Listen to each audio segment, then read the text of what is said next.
And I think that's a very valid, critique. And I would argue that, as with Motala and Vali, that the recognition of class as an analytical category in South African capitalism actually does provide greater clarity on issues. It can reveal the relationship between class and how education reform has gone about. This is what they argue, and I'm agreeing. And I think it also helps us to reject this idea that education is some kind of welfareist project that the state brings. Rather, we want education to be a project that brings out an engagement. All right, and again, this is why I take a black position, because I really need to understand what does the education crisis mean for my cousin who's chasing tenders? What does education mean for the working class parent who spends December and January worrying about uniforms and also feeding people? Because December, January is a critical time.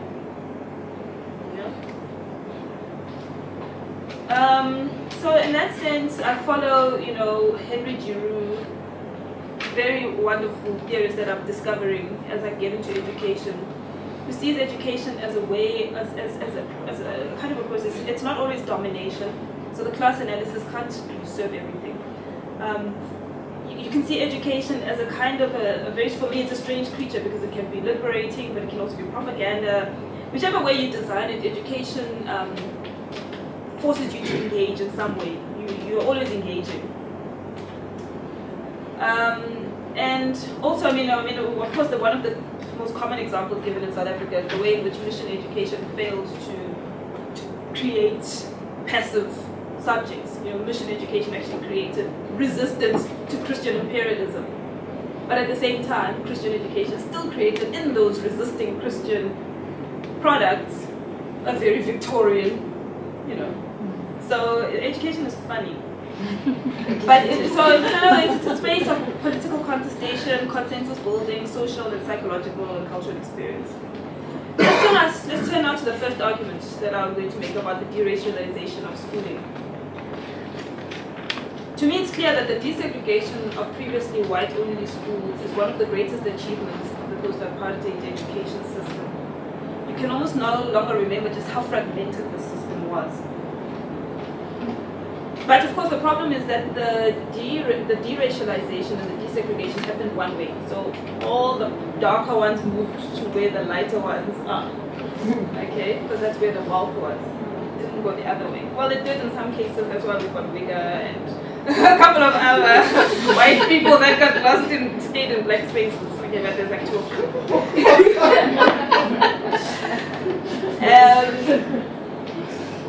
Now, of course, the state did this partly to prevent a mass exodus of whites from the public system.